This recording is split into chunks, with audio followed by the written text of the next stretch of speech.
林超賢每一部戲都係環繞住一啲人性化嘅嘢，唔係講緊啲乜嘢大英雄，佢都好中意一個家嘅感覺。我覺得同阿家輝行咗幾部戲之後，大家真係有種默契喺度。我同家輝其實都好想去改變，走一條新嘅路。佢真係我一個戰友。睇激戰，我同張家輝合作嘅話，我相信你今次會睇得豁然開朗啲。這個是一個很真實的一個電影，雖然是叫激戰，但我覺得它這個激戰是在於人生奮鬥的過程，不是在於打拳的 cage 裡面。在那過程中，你就是要不能夠放棄，你怎麼樣去贏到對手，怎麼樣堅持爬出來。只有呢一種 MMA 競技比賽先至會喺地上會有一種咁樣嘅鎖技 ，MMA 嘅特質嚟。嗰種角力、捱苦嘅感覺，我覺得會係比一般拳擊片裏邊見到嘅嘢會比較唔同。我覺得會更加呈現到演員戲裏邊嘅人生嘅經歷。點解會叫激戰呢？成個原意係激戰人生，你可以話佢係一個勵志片。如果你人生行到某一個階段嘅時候，回頭去一諗下自己，我呢20幾年嚟，我咩都冇做過。我就咁過咗嘅，呢個其實係每一個人去到嗰個時候有一個咁嘅忐忑喺度，我就好想去講呢一個忐忑。激戰喺幾個人物裏邊講緊3個都係一個失敗者，其實呢個失敗你選擇永遠都唔敢去面對你嘅失敗，你人生一樣繼續咁樣行落去。林思齊呢個角色，你行嘅路係有人安排晒俾你，想做什麼都還不知道，其實好幸福，唔需要諗嘅時候，其實就冇乜追求嘅呢個人。林思賢的父親林爸爸呢，經商失敗、酗酒的一個人，很愛賭拳賽。他想要把他看見說，他為什麼要去打拳賽，想做給他爸爸看。我不再是一個像你一樣失敗了，你就再也不振作起來。同時也是告訴自己，要做一個有勇氣的人。他碰到請輝哥，他知道前人的拳王，希望他能夠成為他的一個教練，然後好好教他打拳。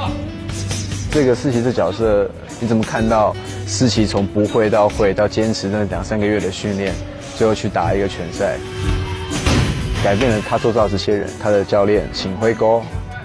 當我諗家輝嘅時候，同拳擊有關，人生係一個擂台，一日你仲做緊人，仲喺你自己呢個擂台上。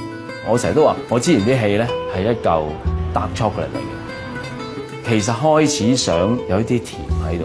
我想擺喺阿家輝度，點樣去經歷呢一件事？你面對緊你嘅人生，可能行到去呢個年紀嘅時候，其實你覺得你已經唔會再有光輝，因為你再冇能力去攞你嘅光輝。贏又好，輸又好，啲嘢都翻唔到嚟。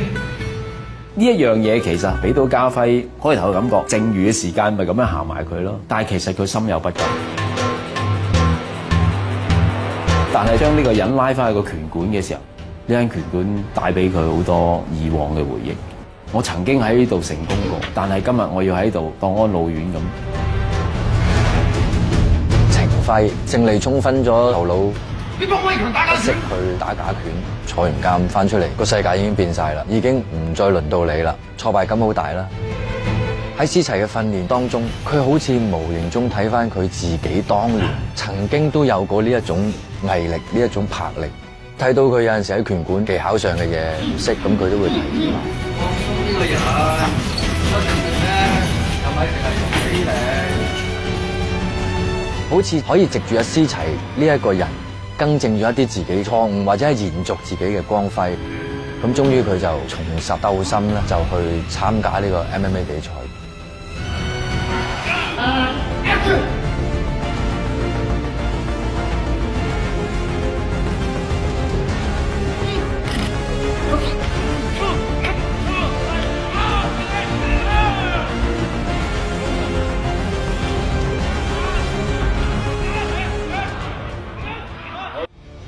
程輝呢個人遭遇到一啲事情嘅時候，就去咗澳門，認識咗一對母女啦，梅婷啦，同埋阿 Crystal 啦。咁呢對母女喺佢生活裏面咧，造成一個好大嘅轉化。佢自己係可以擁有似一個家一種感受。呢個小朋友喺呢部戲裏面，的確係牽引住一個好重要嘅環節。佢既對白又叻啦，應導演嘅要求佢又做到喎。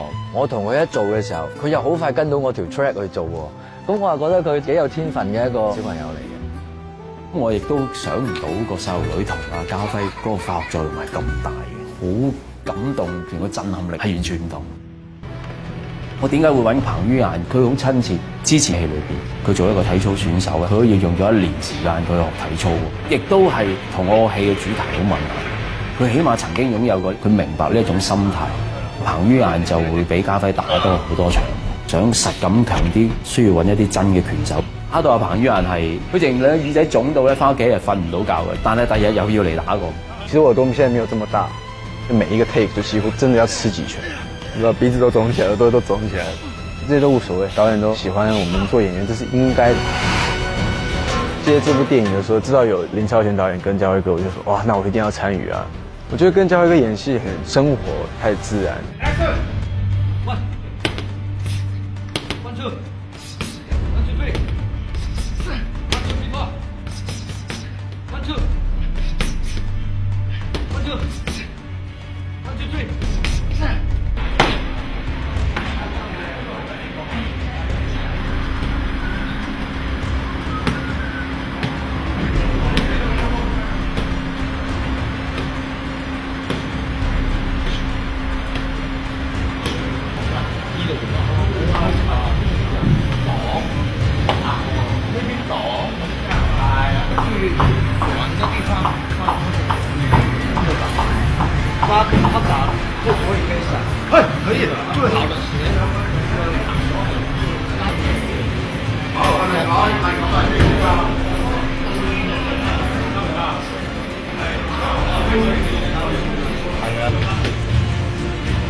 MMA 是 Mixed Martial Arts 混合搏击，从10年前就開始已經慢慢火起來。我覺得現在是變成是一種 sports 的感覺，但它畢竟還是比較格鬥的吧。大家睇呢種運動都係覺得一種好刺激啊，令你腎上腺劇增嘅一個 show 啊。我就叫陳達禮啦，我喺激戰裏邊就負責 MMA 顧問嘅。Mixed martial arts 一般嚟講就打3啦5分鐘，加多咗好多保護拳手嗰範疇喺裏邊，牙膠啦、下陰啦、戴呢個露指拳套啦，唔可以用手踭由上對下咁樣裁啦，我唔可以打對方嘅後腦啦。Mixed martial arts 搏擊概念咧，樣樣嘢都要知啲，但係咧你又要好精其中一樣嘢。其實 MMA 就是一個綜合格鬥，它從打 striking， 然後還有 throwing， 還有 submission， 就是打擊跟摔技跟相符。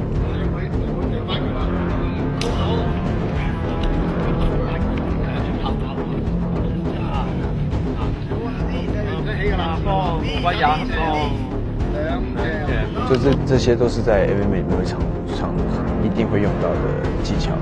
那這些加起來就是一個綜合格鬥，所以你不能只會 boxing 或是泰拳，你還要會巴西柔術，還要會柔道，就這些東西都要綜合起來，都要會。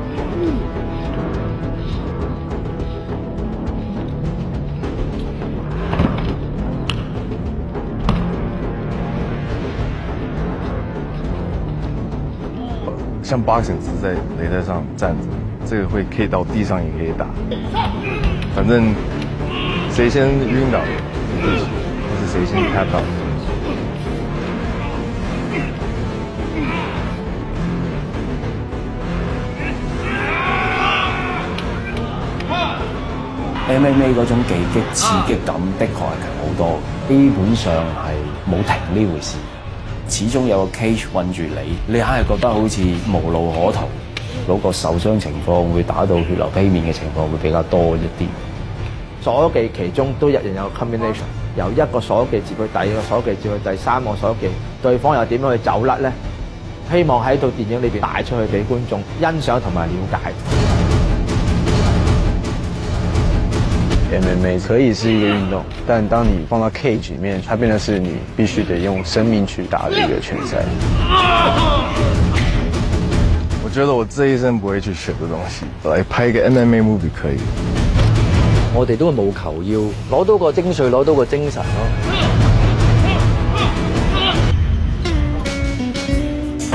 所有演員其實都係經過一個職業拳手嘅訓練。Eddie 本身佢就真係去 go through 嗰個過程啦，佢有2個月日日係唔停咁樣做嘅，即係佢就初點樣佢唔識啦，首先由點樣做啲熱身運動啦，點樣去訓練嗰個 MMA 啦，佢直情一段時間好似職業選手咁樣訓練。第一天我就快吐了，我想說哇，怎麼可能這麼累？就每天訓練4到5個小時，訓練一個拳手在一個回合5分鐘裡面，你怎麼對方給擊倒？不休息的這樣一直傳。